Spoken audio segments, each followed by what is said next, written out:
புதிச்ச தலைவண்டா, சொன்னதெல்லாம் செஞ்சு முடிச்சு சிரிச்ச தலைவண்டா. மக்கள பிரிக்க நினைக்கும் சாதி மதத்தையும் சக்கட புத்தியும் எதிர்த்தைய கொண்டா.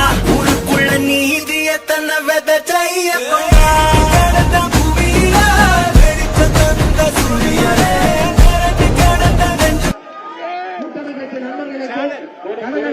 அன்பான வேண்டுகோள், அனைவருடைய முகமும் நமது மாண்புமிகு துணை முதல்வர் அவர்கள் பார்க்க வேண்டும். தயவு செய்து கொடியை இருக்குங்க, எல்லாரும் முகத்தையும் பார்க்கணும்.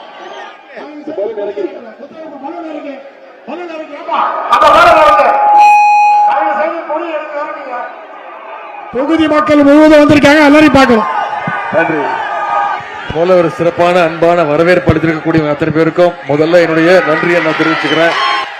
இந்த பிரச்சார நிகழ்ச்சியோட சிறப்பாக ஏற்பாடு செஞ்சிருக்கக்கூடிய நம்முடைய வெற்றி வேட்பாளர் அண்ணன் திரு மஸ்தான் அவர்களுக்கும், முன்னாள் அமைச்சர் அண்ணன் திரு செஞ்சி ராமச்சந்திரன் அவர்களுக்கும், அண்ணன் திரு செந்தமிழ்ச்செல்வன் அவர்களுக்கும், திரு விஜயகுமார், நெடுஞ்செழியன், வழக்கறிஞர் மணிவண்ணன், அதேபோல ஒன்றிய நகர பகுதி கழக பேரூர் கழக செயலாளர்கள் பச்சையப்பன், விஜயராகவன், நாராயணமூர்த்தி, சாந்தி சுப்பிரமணியம், கார்த்தி, சம்பத், இளைஞரணி அமைப்பாளர் திரு ஆனந்த் உள்ளிட்ட இளைஞரணி உள்ளிட்ட அனைத்து சார்பணிகளை சேர்ந்த நிர்வாகிகளுக்கும், நம்முடைய மதச்சார்பற்ற முற்போக்கு கூட்டணி கட்சியை சேர்ந்த நண்பர்களுக்கும், இந்திய தேசிய காங்கிரஸ் திராவிடர் கழகம், தேசிய முற்போக்கு திராவிட கழகம், விடுதலை சிறுத்தைகள், இந்திய கம்யூனிஸ்ட் கட்சி, மார்க்சிஸ்ட் கம்யூனிஸ்ட் கட்சி, மறுமலர்ச்சி திராவிட முன்னேற்ற கழகம், இந்திய யூனியன் முஸ்லிம் லீக், மனிதநேய மக்கள் கட்சி, மக்கள் நீதி மையம், எஸ்டிபிஐ உள்ளிட்ட அனைத்து தோழமை கட்சியை சேர்ந்த நண்பர்களுக்கும்,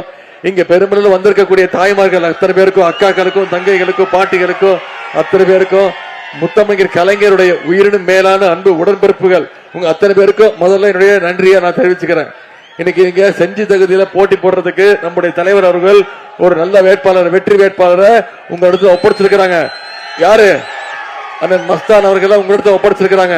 இங்க நான் வந்தது நீங்க எல்லாரும் உதயசூரியன் சின்னத்துல வாக்களிக்கணும், அண்ணன் மஸ்தான் அவர்களுக்கு வாக்களிச்சு வெற்றி பெற வைக்கணும் அப்படின்னு உங்ககிட்ட கேட்கறதுக்காக வந்தேன். ஆனா இங்க வந்து பார்த்ததுக்கு அப்புறம் தெரியுது நீங்க எல்லாம் ஏற்கனவே ஒரு முடிவு எடுத்து வச்சிருக்கீங்க. கரெக்டா? வெற்றி நிச்சயமா? வெற்றி உறுதியா? எந்த சின்னம்? கையை காட்டி சொல்லுங்க, எந்த சின்னம்? உதயசூரியன் சின்னத்துல வாக்களிச்சு போன முறை அண்ணனை 35,000 வாக்கு வித்தியாசத்துல ஜெயிக்க வச்சு அனுப்பிச்சிங்க. இந்த முறை குறைஞ்சது 50,000 ஓட்டு வித்தியாசத்துல ஜெயிக்க வைக்கணும். செய்வீங்களா? அண்ணன் மஸ்தான் அவர்களை பத்தி நான் அதிகம் பேச விரும்பல. அவருக்கு உங்க அத்தனை பேரையும் தெரியும், ஒவ்வொருத்தரையும் பேர் சொல்லி கூட கூப்பிடுவாரு. அவரை நான் உங்ககிட்ட அறிமுகப்படுத்த வேண்டிய அவசியம் இல்ல. இன்னைக்கு செஞ்சியில இருக்கிற கோட்டை மாதிரி இந்த செஞ்சிலேயே திமுகவோட கோட்டையா மாத்தி வச்சிருக்கிறவர் நம்முடைய அண்ணன் மஸ்தான் அவர்கள். 40 ஆண்டுகளுக்கு மேலாக மக்கள் பணியாற்றிட்டு இருக்கார். 5 தடவை செஞ்சி பேரூராட்சி தலைவராக இருந்திருக்கிறார். இங்க இருக்கக்கூடிய ஒவ்வொரு தெருவும், ஒவ்வொரு ஏரியாவும், ஒவ்வொரு வீடும் அண்ணனுக்கு தெரியும். இன்னும் சொல்ல போனா இந்த நகரம் இந்த அளவுக்கு விரிவடைஞ்சிருக்கு, வளர்ந்திருக்குன்னா அண்ணனுடைய முக்கியமான பணிகள் தான் அதற்கு காரணம். அதுக்கு வலுவான அஸ்திவாரத்தை போட்டவர் அண்ணன் செஞ்சி மஸ்தான் அவர்கள். 2016 இருந்து 2 முறை இந்த செஞ்சி தொகுதியுடைய சட்டமன்ற உறுப்பினர் இருக்காங்க. தொடர்ந்து 40 ஆண்டுகளா மக்கள் ஆதரவு இருக்கிறது சாதாரண விஷயம் கிடையாது. அந்த சாதனைக்கு சொந்தக்காரர் தான் அண்ணன் திரு செஞ்சி மஸ்தான் அவர்கள். மக்கள் பணியை தன்னுடைய முழு நேர அரசியல் பணியாக, தன்னுடைய முழு நேர வாழ்க்கையாக மாற்றி வச்சிருக்கிறார். அண்ணன் மஸ்தான் அவர்களுக்கு உதயசூரியன் சின்னத்தில் நீங்க எல்லாம் வாக்களிச்சு அதிகமான வாக்கு வித்தியாசத்துல ஜெயிக்க வச்சு அனுப்பணும். இன்னைக்கு மஸ்தான் அவர்கள் அழைச்சிட்டு நான் வந்திருக்கேன். உதயசூரியன் சின்னத்திற்கு வாக்கு கேட்டு வந்திருக்கேன்னா எந்த உரிமையில கேட்க வந்திருக்கிறேன்? இந்த கடந்த 5 வருஷத்துல நம்முடைய திராவிட மாடல் அரசு பல்வேறு திட்டங்களை செஞ்சு கொடுத்திருக்கிறோங்கிற அந்த உரிமையில மீண்டும் அண்ணன் மஸ்தான் அவர்களுக்கு வாக்கு கொடுங்கன்னு வந்திருக்கேன். உதாரணத்துக்கு சில திட்டங்களை மட்டும் இங்க குறிப்பிட விரும்புறேன். சிட்டாப்பூண்டி பகுதியில ஒரு அரசு கலை மற்றும் அறிவியல் கல்லூரி யார் கொண்டு வந்தது? அண்ணன் மஸ்தான் அவர்கள் கொண்டு வந்தது. இங்க அன்னை அஞ்சுகா மும்மாள் பேருந்து நிலையம் பஸ் ஸ்டாப் யார் கொண்டு வந்தது? அண்ணன் மஸ்தான் அவர்கள் கொண்டு வந்தது. அரசு மருத்துவமனையில இன்னைக்கு கூடுதல் கட்டிடங்கள் யார் கட்டி கொடுத்தது?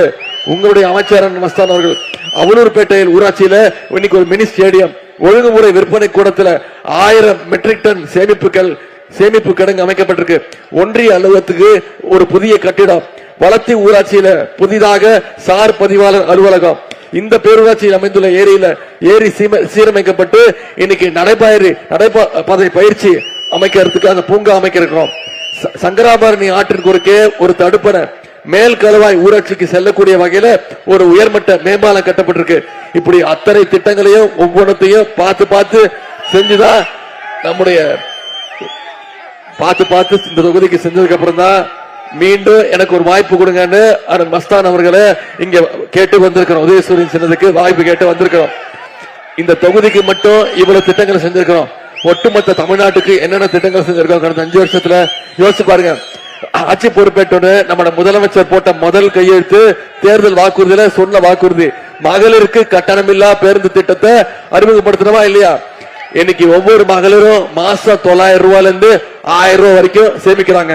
அதே மாதிரி முதலமைச்சர் காலை உணவு திட்டம் அரசு பள்ளியில படிக்கக்கூடிய குழந்தைங்க காலைல பள்ளிக்கூடத்துக்கு வரும்போது பசியோடு இருக்கக்கூடாதுன்னு காலைல பள்ளிக்கூடத்துக்கு வந்தோன்னு முதல்ல தரமான காலை உணவு கொடுக்கப்பட்டிருக்கு. காலை தரமான உணவு, அதன் பிறகு தரமான கல்வியை கொடுத்திருக்கிறோம்.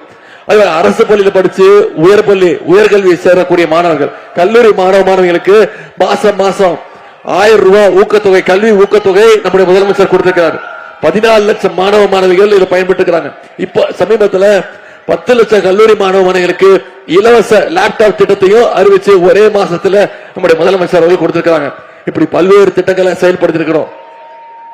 குறிப்பா முக்கியமா உங்களுக்கு அத்தனை பேருக்கு தெரியும் கலைஞர் மகளிர் உரிமை தொகை திட்டம் 3 வருஷத்துக்கு முன்னாடி ஆரம்பிச்சு இப்ப கடந்த 3 வருடங்களா 1,31,00,000 மகளிருக்கு மாசம் 1000 ரூபாய் நம்முடைய முதலமைச்சர் அவர்கள் உரிமை தொகையா கொடுத்துட்டு இருக்கிறாரு. அந்த திட்டத்தை நிப்பாட்டுறதுக்கு அதிமுகவும் பாஜகவும் முயற்சி பண்ணாங்க. தேர்தலை காரணம் காட்டி நிப்பாட்டுவோம் அப்படின்னு உயர் நீதிமன்றத்துக்கு போயிருக்காங்க. ஆனா நம்முடைய தலைவர் என்ன பண்ணாரு? 1000 ரூபாய் கொடுக்கறத நிப்பாட்டுறியா, நான் 5000 ரூபாய் கொடுக்கறேன், எப்படி நிப்பாட்டுவ பாருன்னு போன மாசம் கொடுத்தாரா இல்லையா? பிப்ரவரி மாசம், மார்ச் மாசம், ஏப்ரல் மாசம் 3 மாசத்துக்கு சேர்த்து 3000, கோடை கால சிறப்பு நிதி 2000, 5000 ரூபாய் நம்முடைய தலைவர் அவர்கள் உரிமை தொகை அட்வான்ஸா கொடுத்தோம். நம்ம தலைவர் காலைல 6 மணிக்கு மகளிரோட பேங்க் அக்கௌண்ட்ல போட்டாரு. மகளிர் என்ன பண்ணாங்க? 9 மணிக்கெல்லாம் போய் பேங்க்ல போய் பணத்தை எடுத்துட்டாங்க. ஏன்னா மோடி அரசு பேங்க்ல மினிமம் பேலன்ஸ் இல்லைன்னு சொல்லி அந்த பணத்தை எடுத்துருவாங்கிறதுனால மகளிர் அவ்வளவு தெளிவா எடுத்தாங்க. இன்னைக்கு நம்முடைய முதலமைச்சர் வாக்குறுதி கொடுத்திருக்கிறோம். என்ன வாக்குறுதி? மீண்டும் ஆட்சி அமைச்ச மகளிர் உரிமை தொகை 1000 ரூபாய் இல்ல 2000 ரூபாய் உயர்த்தி கொடுப்போம்னு வாக்குறுதி கொடுத்திருக்கிறோம். முதலமைச்சர் காலை உணவு திட்டம் 5ஆம் வகுப்பு வரைக்கும் இல்ல 8ஆம் வகுப்பு வரைக்கும் விரிவுபடுத்தப்படும் சொல்லி இருக்கிறோம். கல்வி ஊக்கத்தொகை 1000 இல்ல 1500 உயர்த்தப்படும் வாக்குறுதி கொடுத்திருக்கிறோம். இப்படி பல்வேறு வாக்குறுதி கொடுத்திருக்கிறோம். ஓஏபி முதியோர் உதவித்தொகை 1200 இல்ல 2000 ரூபாய் உயர்த்தி கொடுப்போம்னு சொல்லியிருக்கிறோம். கலைஞர் கனவு இல்ல அடுத்த 5 வருஷத்துல 10 லட்சம் கலைஞர் கனவு இல்ல வீடு கட்டுப்பட்டு வீடு இல்லாதவங்களுக்கு எல்லாம் வீடு கொடுக்கப்படும் வாக்குறுதி கொடுத்திருக்கிறோம். இது எல்லாத்தை விட முக்கியமான ஒரு வாக்குறுதி உங்களுக்கு தெரிஞ்சிருக்கும். ஆட்சி அமைஞ்சோன்னு நம்முடைய முதலமைச்சர் அவர்கள் அனைத்து மகளுடைய கைகள்ல 8000 ரூபாய் நம்முடைய அரசு கொடுக்கிறோம். மகளிர் உங்க வீட்டுக்கு என்ன மின்சாதன பொருட்கள் தேவைங்கிறத நீங்களே முடிவு பண்ணி வாங்கிக்கலாம் முதலமைச்சர் சொல்லிட்டார். இதெல்லாம் செஞ்சு கொடுக்கணும்னா மீண்டும் நம்முடைய திராவிட மாடல் 2.2 ஆட்சி அமையணும். அதுக்கு செஞ்சி தொகுதியில குறைஞ்சது 50,000 வாக்கு வித்தியாசத்துல அண்ணன் மஸ்தான் அவர்களை நீங்க வெற்றி பெற வைக்கணும். செய்வீங்களா? நம்முடைய முதலமைச்சர் அவர்கள் திரும்ப திரும்ப சொல்றதுதான் இந்த சட்டமன்ற தேர்தல் டெல்லி அணி வெர்சஸ் தமிழ்நாடு அணி. இதுல டெல்லி அணியை நாம தோற்கடிக்கணும். நாம இவ்வளவு திட்டங்கள் கொடுத்திருக்கிறோமே, இவ்வளவு மக்கள் பணிகள் செஞ்சிருக்கிறோமே, ஒண்ணே ஒண்ணு யோசிச்சு பாருங்க. ஒன்றிய பாஜக அரசு நம்முடைய தமிழ்நாட்டுக்கு ஏதாவது திட்டங்கள் தராங்களா? நம்ம கேட்கிற திட்டங்கள் கொடுக்கறது இல்ல. நமக்கு வர வேண்டிய நிதி வரல. கல்வி தொகை மட்டும் வரி மட்டும் கிட்டத்தட்ட 3500 கோடி தமிழ்நாட்டுக்கு கொடுக்க வேண்டிய நிதியை கொடுக்க முடியாதுட்டாங்க. மும்மொழி கொள்கையை தமிழ்நாடு ஏத்துக்கிட்டாதான் நிதி பகிர்வு கொடுப்போம் இன்னைக்கு ஒன்றிய அரசு மிரட்டுது. இப்படி தமிழ்நாடு தொடர்ந்து புறக்கணிக்கிற ஒன்றிய பாஜக அரசு தமிழ்நாடு நாம புறக்கணிக்க வேணும். செஞ்சு காட்டுவோமா? இந்த தேர்தல்ல அடிமை கூட்டத்தையும் சங்கி கூட்டத்தையும் ஓட ஓட விரட்டணும். அதுக்கு போட்டோ அந்த போட்டோ தான். அது ஒரு ஆங்கிள், இன்னொரு ஆங்கிள் இருக்கு. சரி, போட்டோ வந்து போட்டோ கேட்டுங்க. இந்த ஓட்டு கேட்க தேவையில்லை, போட்டோ காட்டினாலே போதும். இந்தம்மா கீழே ஒருத்தர் படுத்திருக்காருமா, தெரியல யாரு? கீழே ஒருத்தர் படுத்திருக்காரு. இப்படிதான் அவர் முதலமைச்சர் ஆனாரு 2017ஆம் ஆண்டு. இப்படிதான் டேபிள் கடியில பூத்து போய் தான் சசிகலாமா காலை பிடிச்சுதான் முதலமைச்சர் ஆனாரு. யாரா இருந்தாலும் காலை பிடிச்சிருவாரு, அப்புறம் காலை வாரி விட்டுருவாரு. முதல்ல ஜெயலலிதா அம்மா காலு, அதன் பிறகு சசிகலா அம்மா காலு, அதன் பிறகு சசிகலா அம்மா ஜெயிலுக்கு போன டிடிவி தினகரன் காலு, அப்புறம் கொஞ்ச நாள் ஓபிஎஸ் காலு. இப்ப ஓபிஎஸ் நம்ம டீமுக்கு வந்துட்டாரு. இப்ப நான் டெல்லியில போய் மோடி காலை தான் பிடிச்சு தொங்குவேன்னு அடம் பிடிச்சு தொங்கிட்டு இருக்கிறாரு. அரசியல்ல முரட்டு பக்தர்கள் பார்த்திருப்பீங்க, முரட்டு தொண்டர்கள் பார்த்திருப்பீங்க. எங்கேயாவது பார்த்திருக்கீங்களா ஒரு முரட்டு அடிமைய? இவர்தான் அந்த முரட்டு அடிமை, மோடியோடைய நம்பர் 1 முரட்டு அடிமை. நம்ம தலைவர் சொல்றாருல, டெல்லி அணி வர்சஸ் தமிழ்நாடு அணின்னு. தமிழ்நாடு அணிக்கு யார் கேப்டன்? நம்முடைய தலைவர் திமுக தான் தமிழ்நாடு அணிக்கு கேப்டன். டெல்லி அணியில யார் யார் இருக்கா? திரு மோடி அவர்கள். இப்ப தேர்தல் அறிவிச்சுட்டாங்கன்னு மீண்டும் மீண்டும் வராரு. வாரத்துக்கு ஒரு வாட்டி தமிழ்நாட்டுக்கு வந்துட்டு போறாரு. அவர் மட்டும்தான் வராரு. திட்டங்கள் வருதா? நமக்கு தேவையான பணம் வருதா? வரி வருதா? வரல. இப்படி தமிழ்நாடு தொடர்ந்து புறக்கணிக்கிற ஒன்றிய பாஜக இந்த தேர்தலில் நாம புறக்கணிச்சாகணும். செஞ்சு காட்டுவோமா? அண்ணன் மஸ்தானுடைய வெற்றி உறுதியா? இன்னைக்கு தேதி 13ஆம் தேதி, ஏப்ரல் 23ஆம் தேதி தேர்தல். நீங்க அத்தனை பேரும் உதயசூரியன் சின்னத்துல வாக்களிக்கணும்னு முடிவெடுத்துட்டீங்க. கரெக்டா? கரெக்டா? நீங்க அத்தனை பேரும் உதயசூரியன் சின்னத்துல வாக்களிக்க போறீங்க. ஆனா பத்தாது, நீங்க ஒவ்வொருத்தரும் அடுத்த 10 நாட்கள் இருக்கு நம்ம கையில.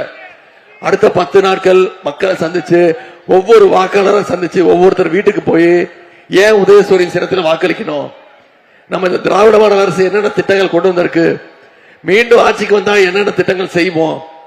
முக்கியமா அதிமுக அடிமை கூட்டத்தையும் சங்கி கூட்டத்தையும் தமிழ்நாட்டுக்குள்ள நுழைஞ்சிட்டோம்னா, வந்துட்டாங்கன்னா நம்முடைய மாநிலத்தை பின்னோக்கி இழுத்துட்டு போயிடுவாங்க. அப்படிங்கிற பிரச்சாரத்தை மக்களை சந்திச்சு நீங்க ஒவ்வொருத்தரும் செய்யணும். செய்வீங்களா? அப்படி செஞ்சீங்கன்னா 50,000 இல்ல 1,00,000 வாக்கு வித்தியாசத்துல அண்ணன் மஸ்தான் அவர்கள் நிச்சயம் ஜெயிப்பார். அந்த வெற்றியை நீங்க உறுதி செய்யுங்க. உங்களை எல்லாம் அன்போடு கேட்கிறேன், பண்போடு கேட்கிறேன், பாசத்தோடு கேட்கிறேன், உரிமையோடு கேட்கிறேன், உங்க வீட்டு பிள்ளையாக இருந்து கேட்கிறேன். இன்னும் பெருமையா சொல்லணும்னா தலைவருடைய மகனாக இருந்து கேட்கிறேன். இன்னும் பெருமையா பூரிப்பா சொல்லணும்னா டாக்டர் கலைஞருடைய பேரனாக இருந்து உதயசூரியன் சின்னத்துக்கு நீங்க வாக்களிச்சு அண்ணன் மஸ்தான் அவர்களுக்கு மிகப்பெரிய வெற்றியை தேடித்தாருங்க. உங்களுடைய அன்புக்கும் வரவேற்புக்கும் நன்றி, நன்றி, நன்றி.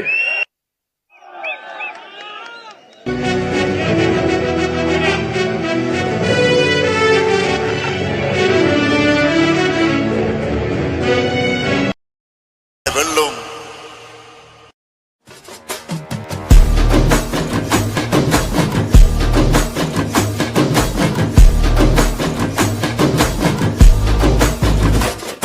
பெரும் பெரும் மருந்து வரும் வரும் ஒளிஞ்சு நடிப்பினை புரிஞ்சு விரட்டுவோம் துணிஞ்சு. பெரும் பெரும் மருந்து வரும் வரும் ஒளிஞ்சு நடிப்பினை புரிஞ்சு விரட்டுவோம் துணிஞ்சு. ரவுத்திரந்தா சவுசைடு இந்தியப்பா, ஜாகிரத தப்பாக தொட்டாக்கவா. எங்க வண்ணம் கருப்பு செவப்பு சா, எங்க கதை அகர முதல தொட்டு தாடி கிழவன் பிளட். உதிச்சது உதய சூரியன் பால், ஆட்டம் பூட்ட கொட்டிய புத்திச்சதால், மாற மாட்டோம் வெளிச்சம் கிடைச்சதால். எங்க கதை அகர முதல தொட்டு